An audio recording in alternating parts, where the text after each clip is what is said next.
chickened out. Okay, I know, sorry. okay. You know what? I'm just over. going to leave it. It's funny. Oh, it's charming. all right. Okay. We're real people. Believe it or not. Hello, everyone. Welcome to We Are the Watchers of Movies. I'm Lauren. I'm Samantha. And we are having a little bit of technical difficulties getting our podcast on Spotify and on iTunes. It's on Spotify right now, and it's supposedly on Stitcher. It's definitely on SoundCloud. I'm not sure why it's not showing up when I search for it on Spotify, but it's there, so it's kind of weird. Anyway, if you guys could just stick with us, that'd be great. We'd really appreciate it. Hopefully things will be resolved soon, because, unfortunately, I don't control Spotify. Wish I did, but I don't. Anyway, so today we are going to discuss Batman vs. Superman. Oh, and I forgot to say, you can follow us on Instagram and Facebook. Yay! Is Stitcher only for quilters? Stitcher's only for quilters. I've never heard of Stitcher. Podcast quilters? Yeah. No, it's I think it's, hold on, I gotta adjust. I think it's mostly a website for podcasts, but I'm not super sure.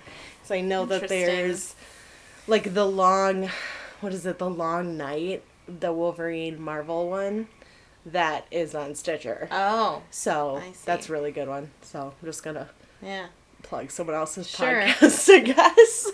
So Batman versus Superman. Batman versus Superman. Okay, so I want to defend myself and what I said, because I came to Sam's desk this morning and I was like, okay, so, I kind of liked Batman versus Superman, but let me say, okay, and she was like, I knew you were gonna like this. I was not surprised in the slightest. As I was watching it, my heart was sinking lower and lower because I anticipated you saying, I liked it. Okay. Every time something ridiculous happened, I was like, oh no, Lauren loves this. Okay, so in my defense, I heard about it being terrible forever, and then when I watched it, so my expectations were super low, and then I watched it, and I was like, actually, it's not the worst. However, it's, like, as a whole, I wouldn't say I love the movie, but like what you were saying, there are bits and pieces and parts of it that I thought were well done. But, like, the first example that I can think of is... like when I was telling you, like, how when I tell, like, a funny joke and then people laugh and I'm like love being the center of attention, so I like further joke, but then it ruins the joke. You know what I mean? Yeah, like you keep adding on to it because you're like, I'm really hot right now. Right, exactly. And then it's like suddenly coming to like a screeching halt, and I'm like, never mind, it's fine. I'll just go back in my corner. With that, I felt like there was a bunch of scenes, and one in particular stands out. Which one? And that was the one Please tell me. Where Batman goes to Superman. He's like, tell me, do you bleed? And I was like, oh, wow, that's a really, like, the way he said it and everything, I really like the way he said it. But then Superman left and he goes, because you will. And I was just like, oh, man, you fucking ruined it, dude. Like, it was kind of felt like a movie villain in a comedy who was like, I have to get my catchfcatchphrase in even though like, nobody's because listening. Because you will. And I was like, yeah, should have just left it at the do you bleed? Because I was like, that's, like, and that, I thought that was a good question. Like, I mean, but it was, again, it was like, okay, you should have left it there and then just not continued with it. And there were a couple parts where I was actually, like, laughing out loud. Like, the opening monologue, and then, like, was, like, the dumbest monologue I had, like, ever heard. It was just like, and when we fall, then we are fallen, and then we get back up, and we are no longer fallen. And I was like, yeah, that's how falling and getting up works. Like, I get annoyed because every Batman story, no matter where you are in the series, well, this is a gross generalization, but it feels as if no matter where you are in the Batman story, they have to remind you, did you know his parents were killed? Like, it's like every director just needs to film that scene. And if a director doesn't get to film that origin scene, then they feel like their movie is incomplete. And I think we've all seen Thomas and Martha Wayne get killed plenty of times. We all know Batman's origins, and this movie didn't need that. And you know what? I totally agree with that. Actually, that's exactly what I was thinking when they were showing that scene. I was like, oh, Batman's parents dying again. But then I was super confused at, like, I want to just go off on a tangent. At the dream sequences. Dude, the weirdest. That one? Like, okay, like, that was really weird. I was, like, legitimately, like, did they switch the futuristic one where he's in the desert and there's, like, fly people flying around? Yes! I also wasn't sure if they were people or they were, like, large insects. Yeah, because he kept having this recurring thing of a large bat or insect jumping out at him. Yeah. And I don't know if Bruce Wayne is doing a lot of hard drugs that we're just not seeing, or what that even pertained to the movie, but if they cut out all the stupid dream sequences, and that includes the one where the bats are lifting him out of the Batcave. That, I was Any like, dream what? Sequence, he can suddenly fly? So, yeah. It's like a cut bug those, in front of me. Okay. Cut those all out, because they don't make sense, and they're stupid.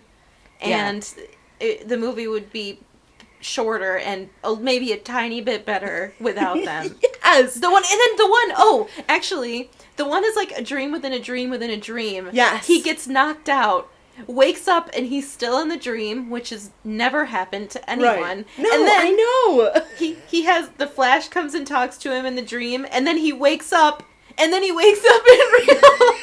I know. I was like, oh, okay, it was a dream. Like, well, okay, so that scene where he sees that giant, like, bat thing, or whatever, attack when he's him, at, like, the family crypt, or... Was that... Oh, yeah. Was that supposed to be, like, that... Now that I'm thinking about that, I'm wondering if that was kind of, like, a reference, or, like, a foreshadowing to Doomsday coming. But, because Doomsday felt really out of place to me. That was not... Okay. No, it was a giant bat, right? I appreciate that you're giving Zack Snyder the benefit of the doubt, but I don't think it was that deep. But I like where your head's at, because you're... I just try, okay? I try. I'm looking at my notes. Anyway. No, this movie was a mess. I was saying to Mike, because we watched it together, I said... It's almost as if whoever wrote the movie had 4 stacks, like 4 different movies of scripts stacked on his desk. Yeah. And he left the window open, and the wind blew, and they all blew together, and his, like, quirky secretary, who's kind of a ditz, just bundled them up and sent them to the studio. And then Zack Snyder got the package and was reading it, and the writer called and said, "Oh, my secretary messed up," and Zack Snyder's like, "Too late, I love it!" It's perfect! No, that was supposed to be 4 movies. No, we can make it work. We'll just cut out a lot of stuff. It'll be fine. It won't make sense. It's great.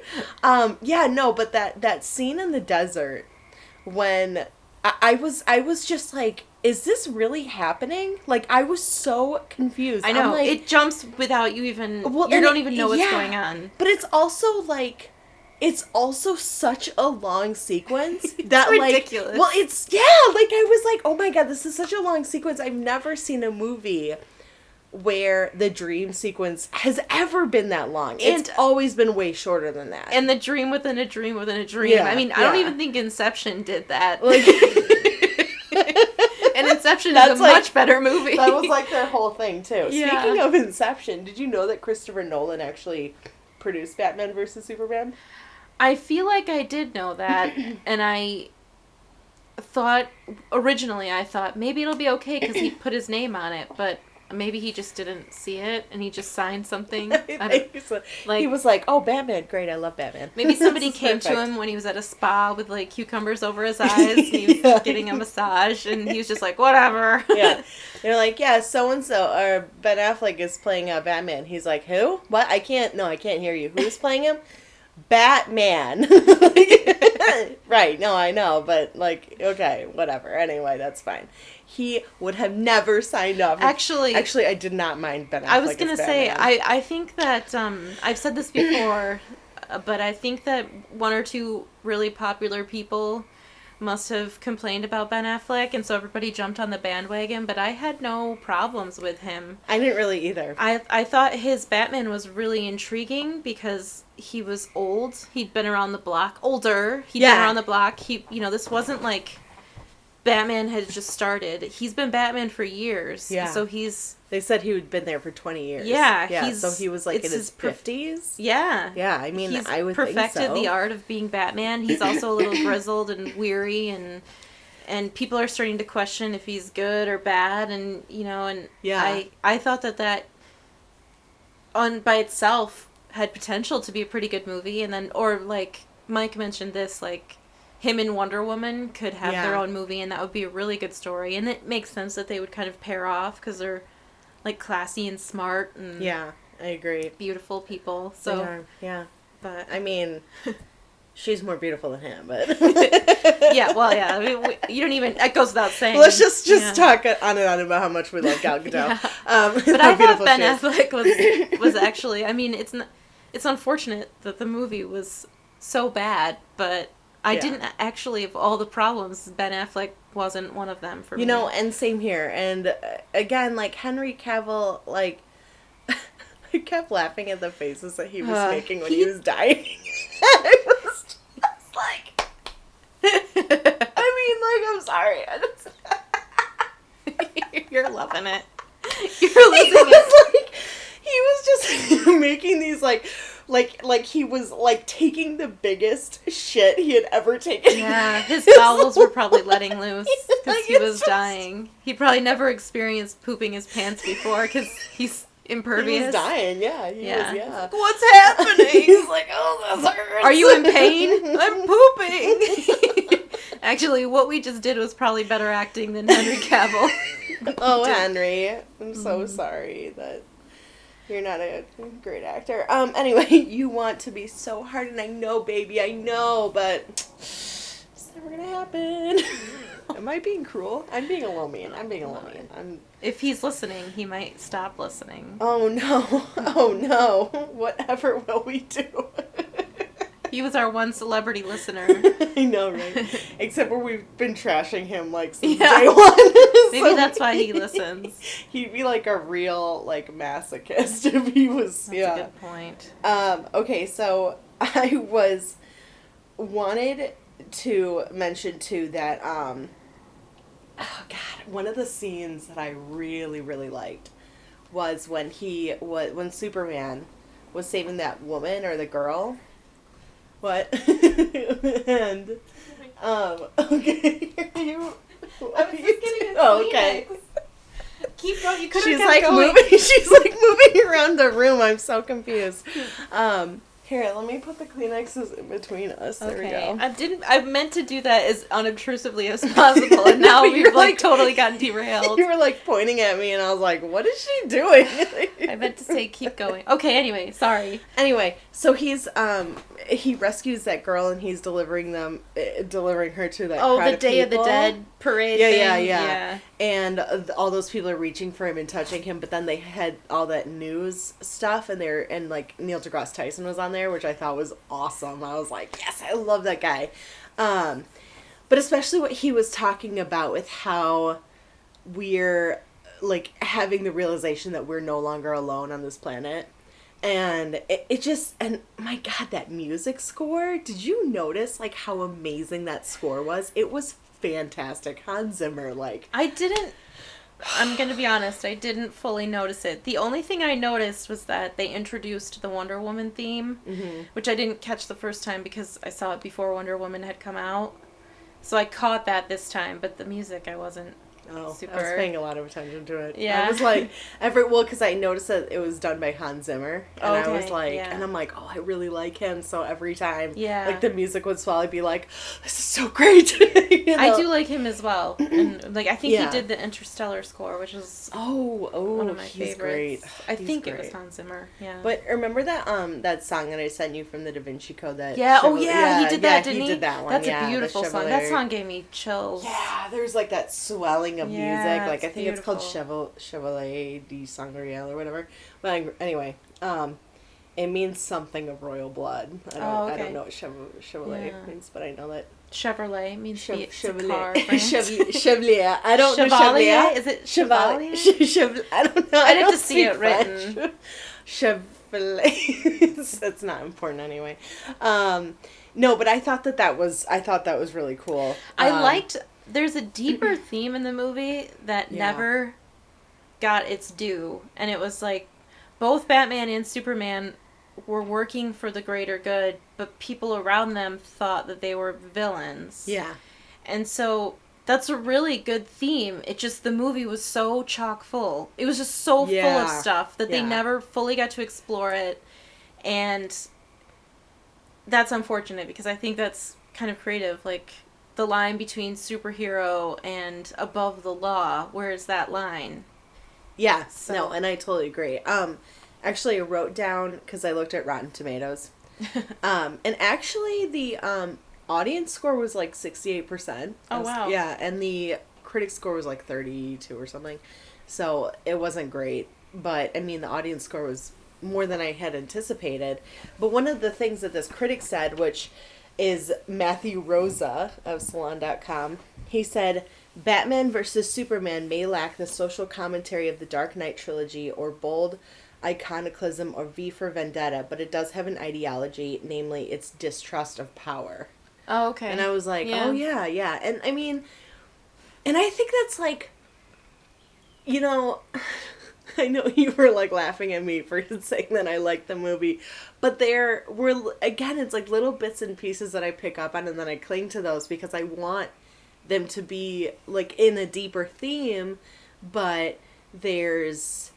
It's just missing. It's like, it's all of Zack Snyder's stuff is like that. It's just like, it's just barely missing its mark. And you're like, okay, I kind of get what you're going for, but also like you need to not do what you're doing, you know? He kind of makes movies as if everybody around him tells him he's awesome and he doesn't, like, he doesn't have anybody to say, maybe don't do this.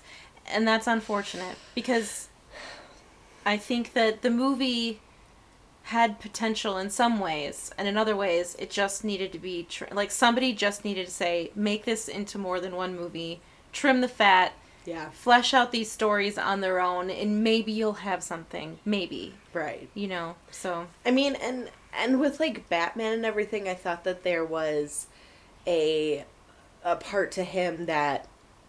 I don't know if you noticed this, but almost like he had kind of become more cruel in his years. Yeah, that's something I liked about that. Yeah, like he dragged sort of people along. Yeah. Yeah, and I was like, he dragged that car along, and I was just like, I'm sitting there, and I was like, dude, that guy is like fucking dead. Like, there's no way that dude survived that. Like, when he was dragging the car around, I thought that, okay, what is he doing? Right. Why is he dragging a car around? And then he, like, made it fly up and land on another car, and I thought, no way could he have planned that way back there. So some of the action sequences were just too ridiculous for me. It was almost as if he did it to, just to be intentionally cruel, just to do it, just because he could. You know, and it was very...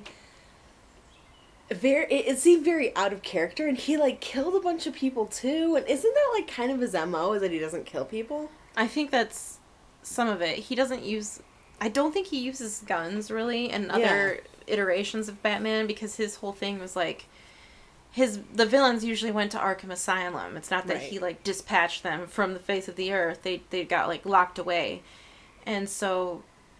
And his whole thing is, like, gadgets. Not necessarily weapons, but gadgets. Right.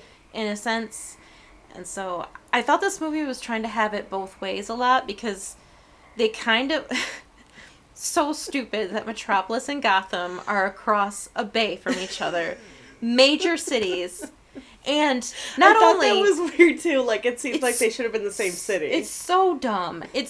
It's so bad, but not only are they right across just a body of water, the two cities seemingly knew nothing about what was going on in the other cities. Like, okay, Clark Kent is relatively new to Metropolis, we're led to believe. It's been a couple years since Man of Steel.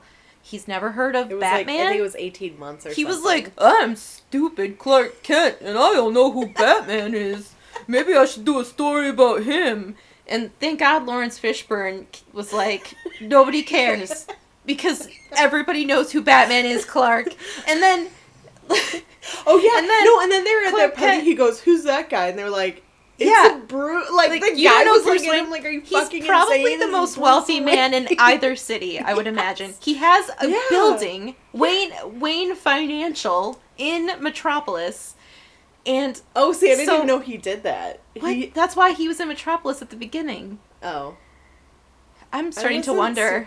I'm starting to wonder how you liked this movie, but I wasn't super anyway, sober when I watched it. He goes. Clark Kent goes to that apartment complex to talk to that woman, and the guy's like doing the scratch off lotto ticket, and he's like, "Oh, he's coming for you. He's coming. He's real bad. He's coming." And I was like, "Who's this guy talking about?" And he unscratched like a bat symbol on the lottery ticket, okay. And I thought, everybody here knows Batman, but they're acting like he's this new superhero in Gotham, but he's been around forever. The movie is trying to have it. They're trying to have an origin story with an old Batman story, and it's just pick one or the other. Preferably the old Batman story, because that's really not been done that often. No.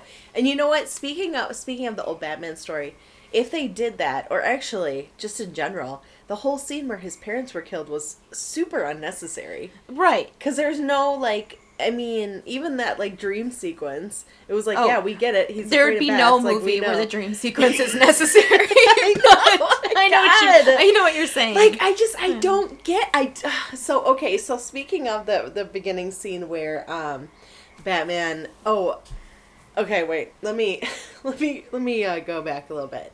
So, when Metropolis is being destroyed by Zod and, Superman, they're showing it, like, from Batman's perspective, I was like, at first I'm like, okay, it's kind of cool that they're doing that, but then as it kept going, I was like, this is like when a book is written from, like, the perspective of two different characters, but they're telling the exact same event from different perspectives, and it's like, we've already seen this, why do you have to tell us again? You know what I mean? And I was kind of like, and then the guy who was working at Wayne's building. Oh, yeah. Yeah, and he's like, everyone, like, and Bruce Wayne's like, everyone get out of the building. And the guy was just, like, standing there praying. And I'm like, there's no reason for you to have sacrificed yourself. You could have left. And that drove me fucking crazy. I was like, there's literally no reason for this guy. He's like he's standing at the helm of the goddamn Titanic. Like, you know what I mean? Like, I made this happen. Like, no, you didn't. Get out of the building, you idiot. There's so much melodrama in this movie. And also, Metropolis was completely destroyed like 18 months earlier, and they did a phenomenal job of rebuilding. An unrealistically phenomenal job of rebuilding. And they had enough time to get a stonemason to make a big statue of Superman, to have a memorial to the fallen. Yeah. Just a ridiculous timeline, and I really like that memorial. I thought that memorial was really cool looking. I thought the memorial was cool looking, but I thought it reminded me of the Vietnam memorial. Yeah, with the names, like the walls and the names. We saw that when we went to Maryland, right? Yeah. Mm-hmm.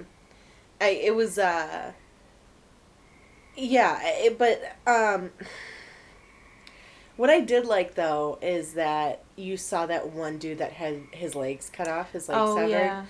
I thought that Wally was... Wally, I think Wallace or something. And he, like, so he was, like, a victim of Superman's carelessness or whatever.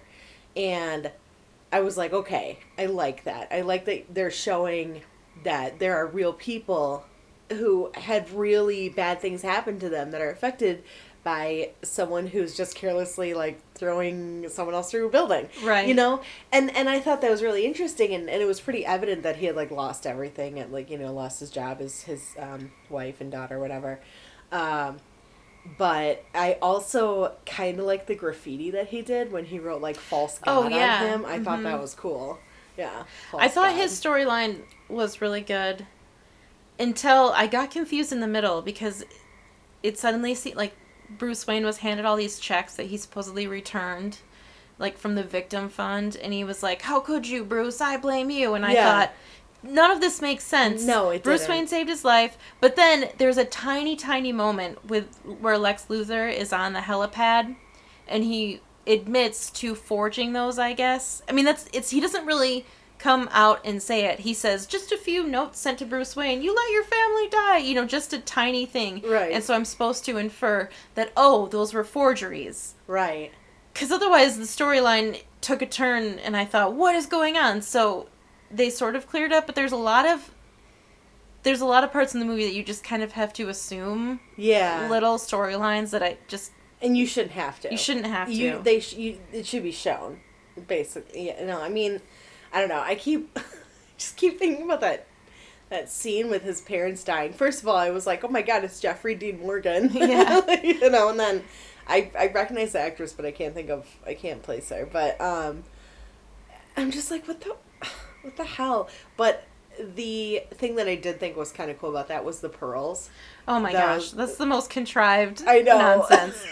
I just my friend Nicole, I like the way it was like, I don't know. No, my friend Reagan actually has said, like, every director needs to show the pearls cascading, like, breaking. That's also, like, another trope like, in by Batman the way, movies. She's rich. Like, oh, hey, we know. You broke her pearl necklace? Oh How my dare God. It's tragic. Yeah. Tragique. Okay. There's just a lot of stuff in this. I thought Jesse Eisenberg did a really super job. Okay, so I really liked his performance. I did it at first, but then I thought that he kind of became like a psychotic Willy Wonka.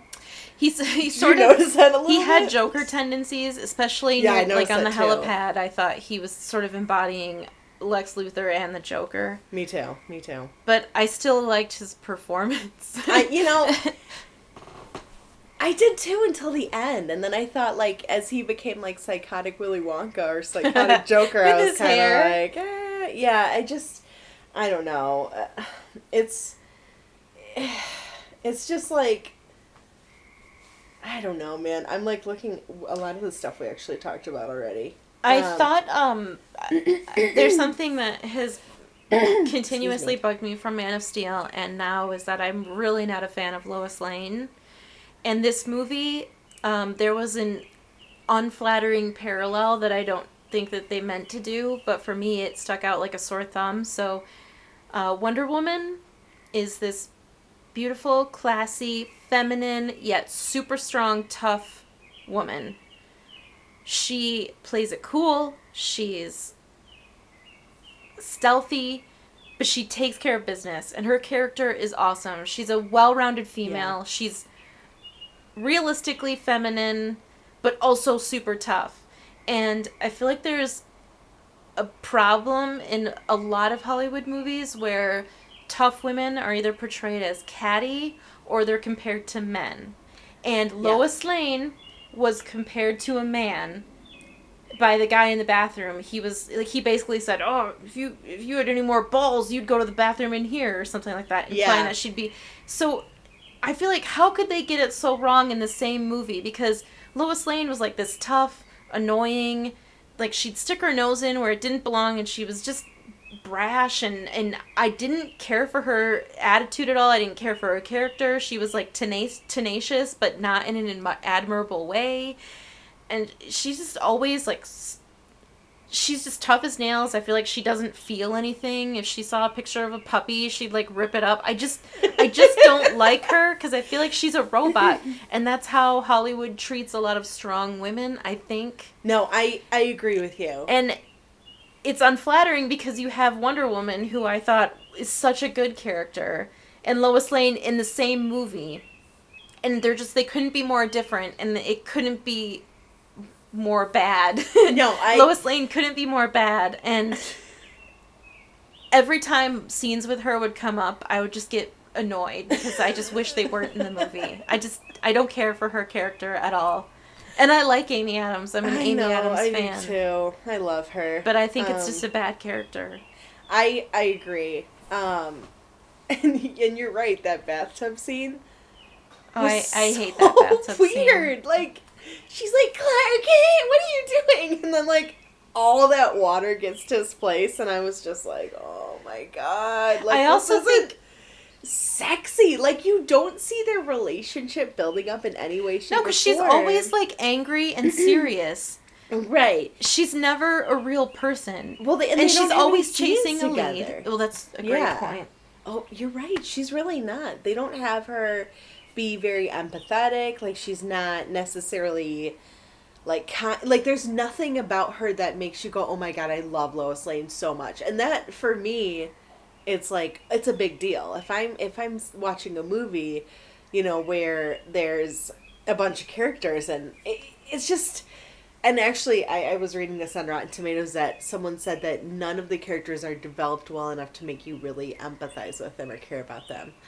And I thought that Batman kind of was like that, but he still was, I mean, not really, I thought Batman was the best of all of them because it's really hard to do that with Superman because Superman is boring and impervious. I know. So you really have to work at it to make him seem like a real person and to empathize with him. Batman, they did an okay job with. They showed the scene of him, like, waking up in the morning and sort of sitting on the side of the bed and taking, I don't know, painkillers or something. And so you got brief glimpses of just his humanity. So I think that went a long way. In a movie like this, it went a long way, but in a movie that was good, I don't think it would be enough. A movie that was good. I agree with that. I think that there's just not... Because the movie's so full that they didn't have time to really dive into anything. They didn't. And the whole, speaking of so full, I thought that Doomsday came out of nowhere, and I thought he was so unnecessary, and, like, it felt so contrived. Like, to have this super impervious character, and then, of course, like, Batman's like, well, I just happened to make this spear out of kryptonite, so that's lucky. Like, it's just... Well... I thought... they didn't ever, like, really foreshadow him coming, did they? The only thing they did was show Jesse Eisenberg take the dead body of Zod and put it in the water. And they said an abomination was going to be made. Yeah, how did he know to do that, first of all? How did he know that... I mean, thank God alien technology is also just fingerprint technology. That was dumb. So... It's like a giant womb for some reason. He's in this giant womb. Is the water... I'm so confused. Was the water supposed to be in that room? Or was it because the ship crash landed in water? Is that why there's water? Because the water seemed to work in his favor. But I don't remember a scene in Man of Steel where there was like a water chamber for creating things. I don't know either. And there was an octopus in there. There was a weird creature. Or like it wasn't like... I don't think it was well, I mean, if it was it could be an octopus. I don't know. Okay. I'm like, I love octopi. I love octopi. Listen, I think that they're very interesting creatures. However, that thing was like a ribbon. Like, it was like a ribbon. It had like streamer legs. It looked legs. really fake, yeah. Streamer tentacles. It was bad. That just...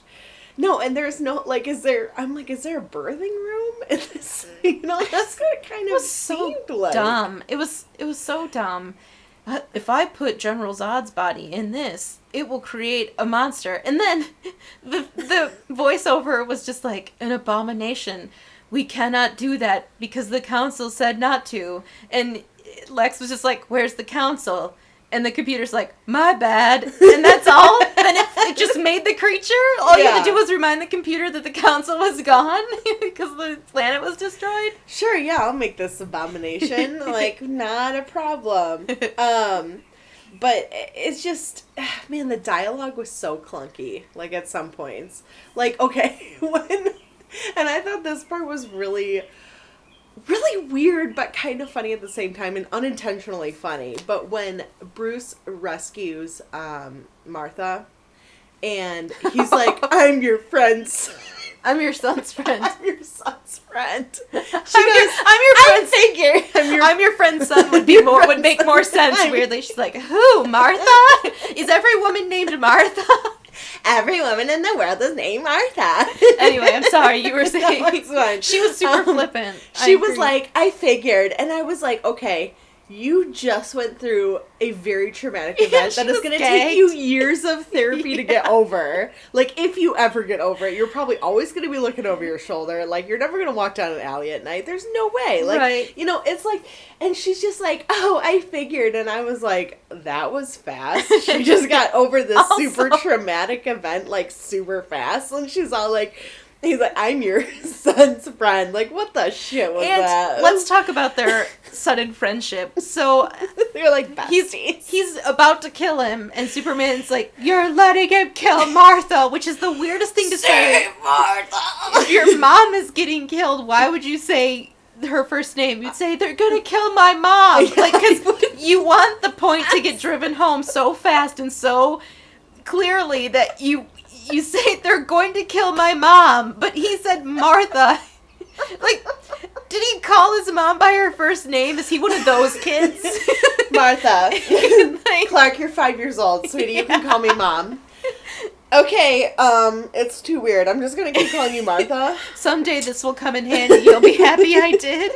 And then Bruce Wayne, just because his mom's name is Martha, he flips out. Like, yeah. why would that moment mean more to him than just like, oh, Martha's my mom's name? Well, his mom's already dead, so there'd be no reason for him to think, why is he saying that name? Right, You know? and his mom's been dead for like 40 years. Yeah. Like, this isn't a new event. I'm sure he's met other Marthas that didn't cause him to just go bonkers. Right, exactly. So then all of a sudden, he changes his mind, and they all trust each other because of the simple fact that their moms are named Martha. And thank God Lois Lane ran in.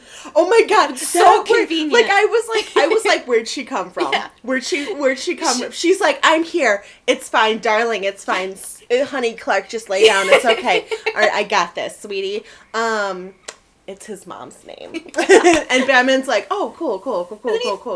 I won't kill your boyfriend now. He throws the spear, like, get it out of here! Like, And then there's this annoying scene of her sort of walking through the broken down building, and then she just throws it into a pool of water, like, it'll be safe here! I was like, okay. I was like, keep it with you. You might need it. Like, store it someplace. Like, so dumb. put it in a bank or, I don't know, whatever.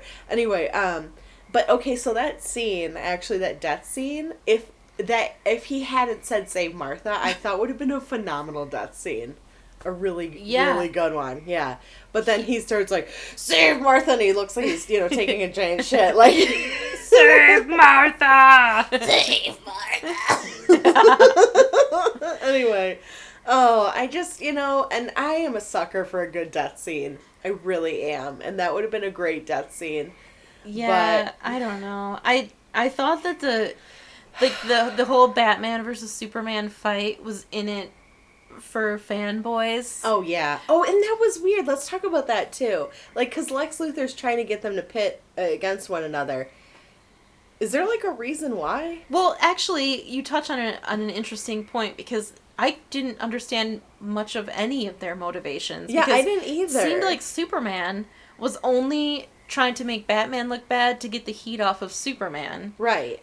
I thought Batman had a valid... Actually, let me rephrase. I thought Batman had a valid reason because he thought Superman was bad because Superman killed a lot of people.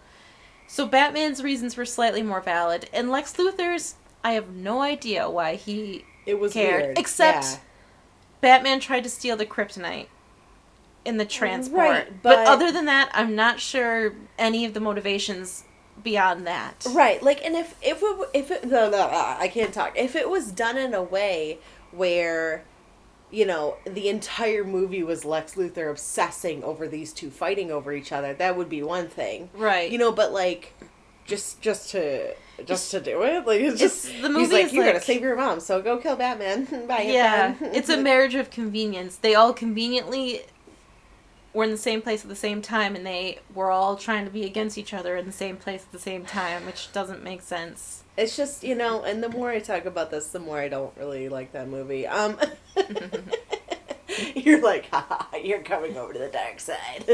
And, okay, so speaking of everyone, like, thinking, Superman was a bad guy, the more I was watching it, the more I was like, yeah, he kind of is, he's not a great guy. He did let all these people die, and it's like, as we were talking about in that Man of Steel episode that we did, it's like you're in the middle of fucking Kansas. You can't find an open field to fight in. No, you gotta fight in downtown Metropolis, ruin all these people's lives, kill all these people.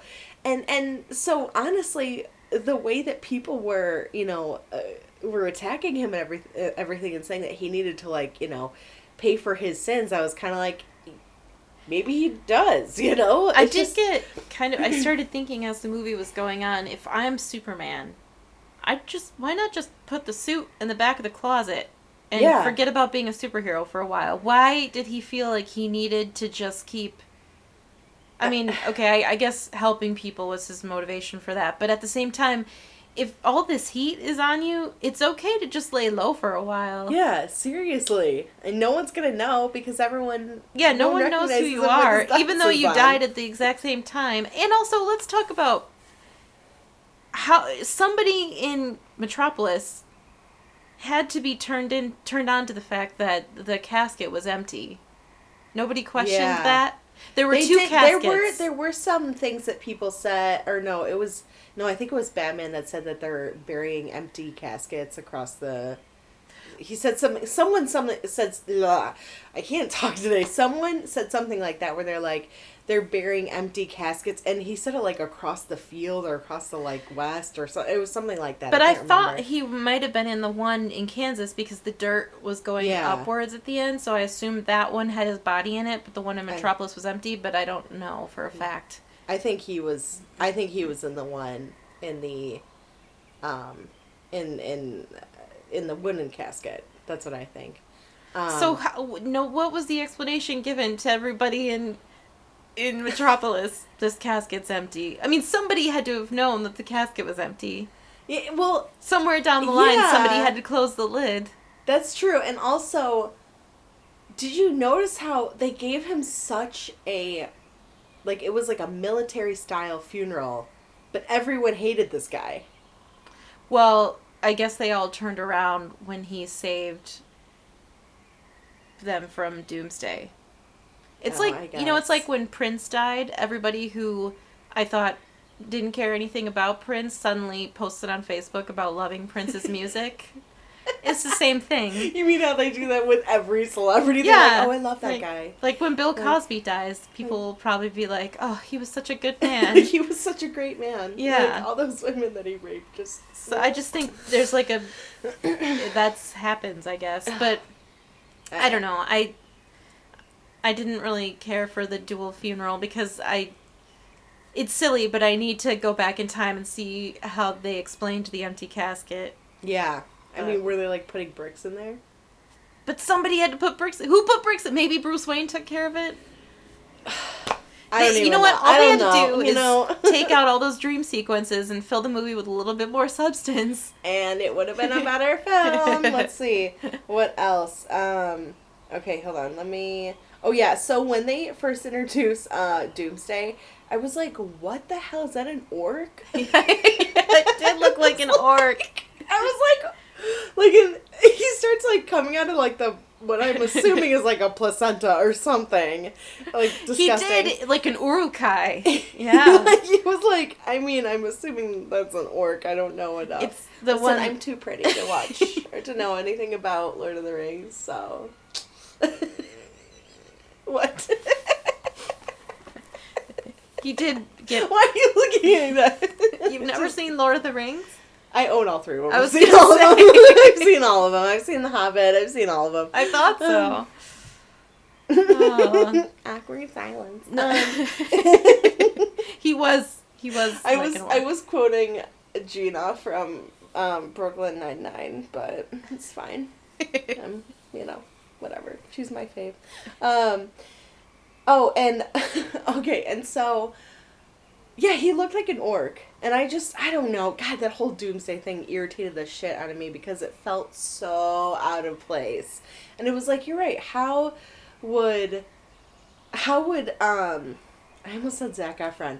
How would Lex Luthor know Zac Efron was not in the movie? You didn't know that. How would he know that he was going to create a giant orc?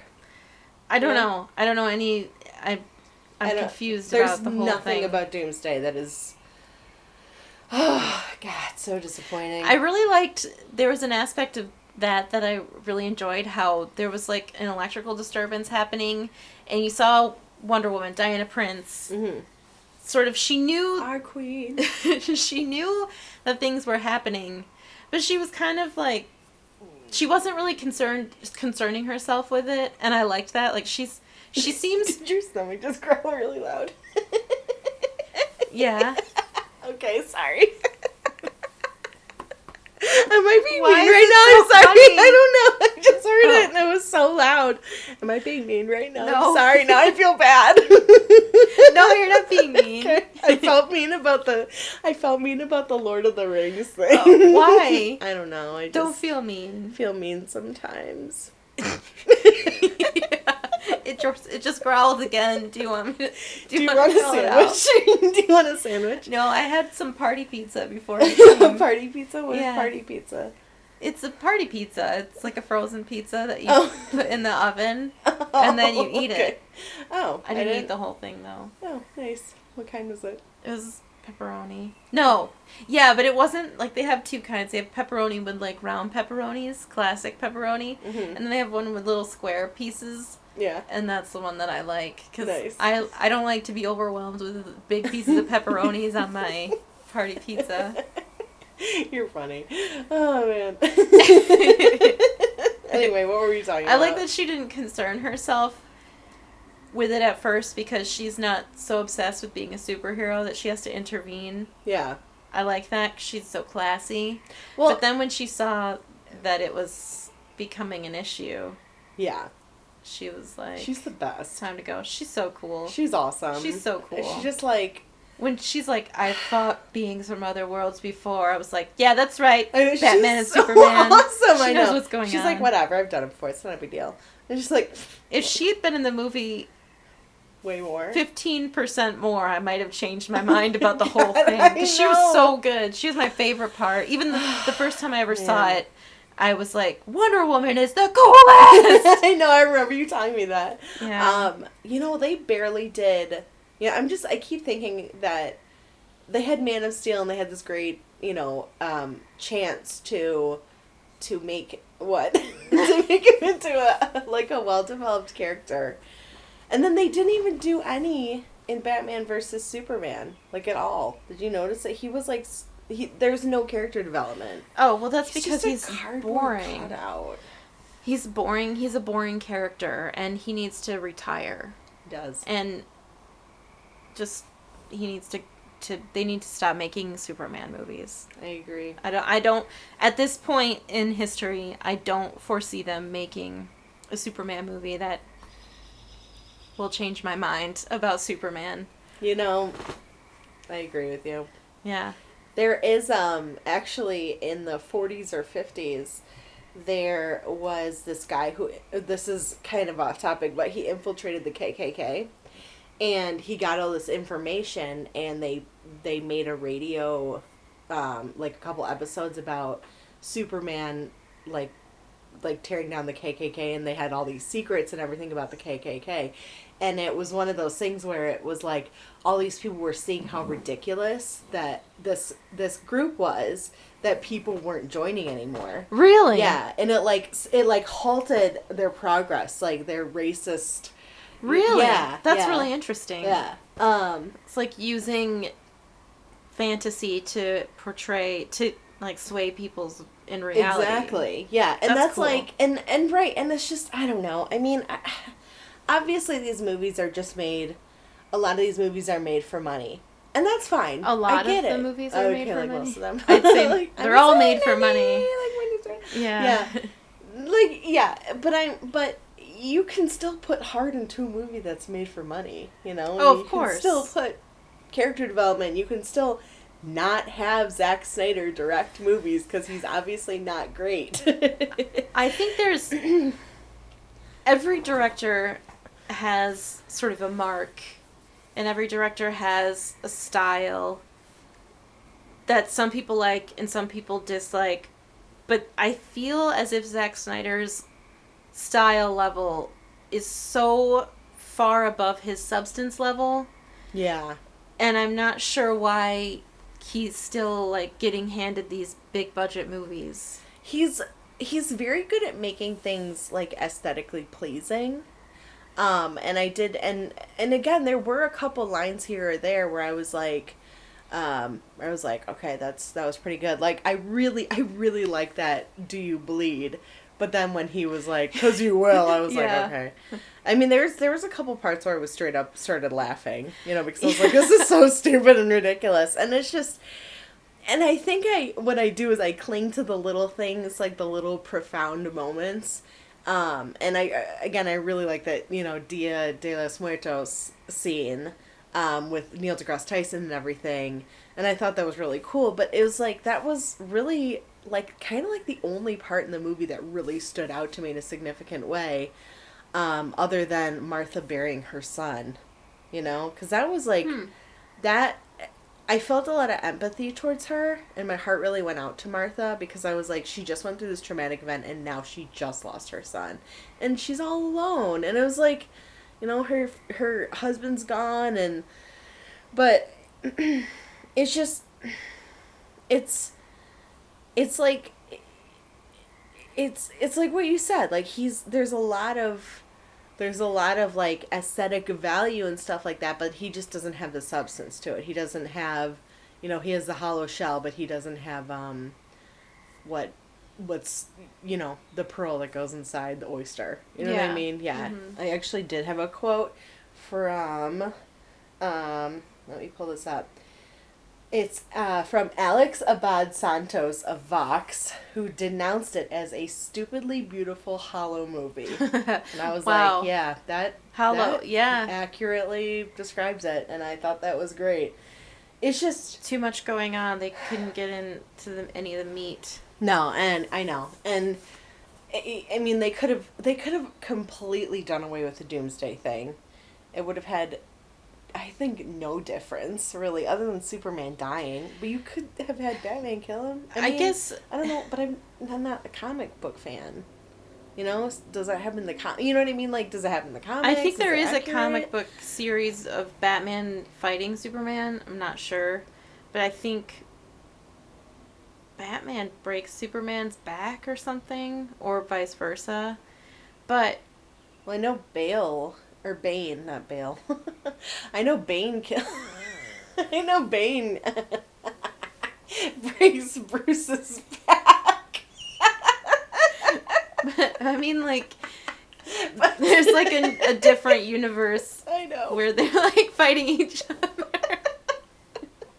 I don't know what happened there. Okay.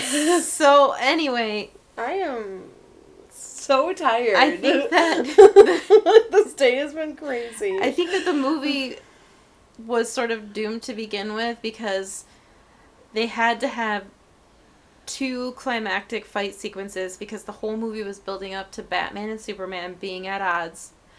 But then they have to join forces so the audience can see that they've made amends. True. So Doomsday, unfortunately, almost needed to be in it. I think it's superfluous, and I agree with you. Like, but the whole thing would unravel, because I don't know if they could make a strong enough movie of just them being rivals and not eventually joining forces, right? Since they were like basically previewing the Justice League. Uh-huh.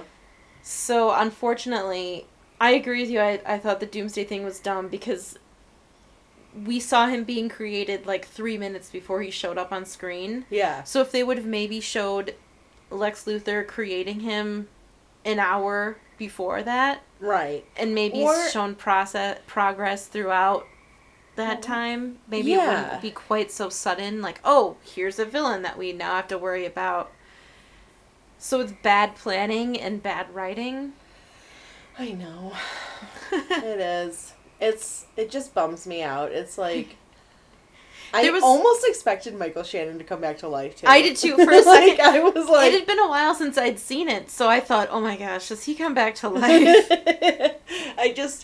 I don't know. Like, the womb pool is so weird. Like, and half the movie was slow motion scenes, which really bugged me. Yeah. And like, there was a shot of just Batman staring with his glowy-eyed suit. That's so ridiculous. I know. First of all, okay, do you ever notice that when they have those, like, glowy-eyed things, like, how do they see? I don't know. Because I don't know. the lights are always pointed at their Yeah, eyes. I don't know how they see. I don't know why he needed glowy eyes. It's like, we have to see their eyes. Like, that's like in, what is it, the Star Trek one, The Wrath of Khan, not The Wrath The of Roth, Khan. the Roth of The Wrath. the grapes of Roth, the Roth of Khan. The Wrath of Khan. Oh, you know which one I'm talking about. Wait, which one's with Benedict Cumberbatch? Is it the second one? That's the second one. Yeah, that's the second one. It's, yeah. What are you talking Into about? Darkness. In Star Trek. Oh, Star Trek. I thought you were Yeah. talking about. Okay, yes. Well, no, because it was a He played Khan, it was a yeah. reference to the Wrath. Yes. Wrath of Khan. The Roth. The Roth. The Roth in The Spain Roth of falls mainly Khan. on the plane. Shit, I totally forgot where I was going with this. I lost it. Talking about glowy eyes. Oh, yeah. So they are flying out of the spaceship towards something else, and I can't remember what. And I should rewatch that movie because it's actually a really good movie. Anyway, but they have these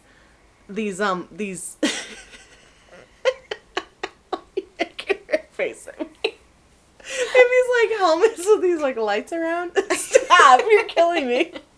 These, like, lights that I'm gonna, like, look at you.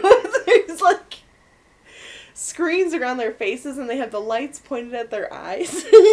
And I was like... That laugh was so how- joyful. What was so what? That was so joyful. That laugh you just did was like pure joy. Oh, I don't thanks. remember that scene, but I don't disagree with you. I'm sure it's They're, real. like, the lights are, like, pointed at their eyes. I'm like, how can they even see? It's like, Yeah. you don't need to see. It's for you're just flying your space shuttle. You don't need to see. You're just Just fighting see? Superman. Except they're going in, like, a small hole Mm. in the other ship. Oh. Because Scotty's waiting for them. Oh. Yeah. I really want to watch that movie now. Yeah. I haven't. Oh. I should watch it. I don't have the third one because it was bad. Oh, that movie was boring. The I third heard Star it. Trek was so Yeah. boring. I remember was- almost nothing except for that the girl in it was like, she was supposed to be, what they said was she was supposed to be Jennifer Lawrence's character from Winter's Bone, so they called her Jayla. Like, Oh. yeah. Really? Because they couldn't figure out a name for her. And I think Idris Elba was in it, but I don't remember seeing him in it, so I think he had, like, the makeup on and everything. That's all I remember. I only saw it once, and that was one time too many. Yeah, I remember you telling me, you were like, that movie was boring. It was and I thought called- you were joking. I think it was called Star Trek Beyond, and my joke at the time, which brought the house down on multiple occasions, was it should be called Star Trek Beyond Boring. See, it's still killing. Yeah, it's great. Yeah. Yeah. Like, So- this should be called the hours, it should be called the weeks. Okay, I did not come up with that. That was from Oh. 30 Rock. So, you know, I apparently have no personality outside of TV. Oh, no. I know, it's tragic, but it's fine. I'll get along, you know. I mean, whatever. Man, Wonder Woman by was the so way, cool I in this really forgot how much I like being the center of attention when we were talking at work today to Jeremiah and Oh, yeah. they were all no. like surrounding me. Did you notice that? I was like, this is great. I love it. You came up, you felt like Superman rescuing that girl. I did. No, They you were all came trying up to my touch me. desk, and then everybody started chatting, and Yeah. you brought people together. I did. Yeah, It was they nice. don't talk to me. I I'm just know. kidding. I know. I'm joking. They have talked Do you to like me. your little puppy drawing I did? Yeah, I like it a lot. Both It's of them. very cute. Aw. Yeah. Anyway, you think we're done talking about the movie? Because I'm done. Yeah, I think we've If pretty we're much done. covered all the terrible bases. Yeah, totally. Yeah. Yeah, so follow us on Instagram, follow us on Facebook. If you can find us on Spotify, please tell us how, because I need to figure it out. If you can find us on iTunes, same. If you found us on Stitcher, I will give you 10,000 cookies. Just kidding. It'll be like one cookie. Lauren but- is the one saying these things. Yeah, I don't I have am- enough cookies to give away if you No, find it. no one does. Listen, I will buy you a box of your favorite Girl Scout cookies, but you got to be the first one because I'm not going to do it for everyone. I don't have that much money. Anyway, yeah. Thumbs up. All right, guys. Bye. Bye.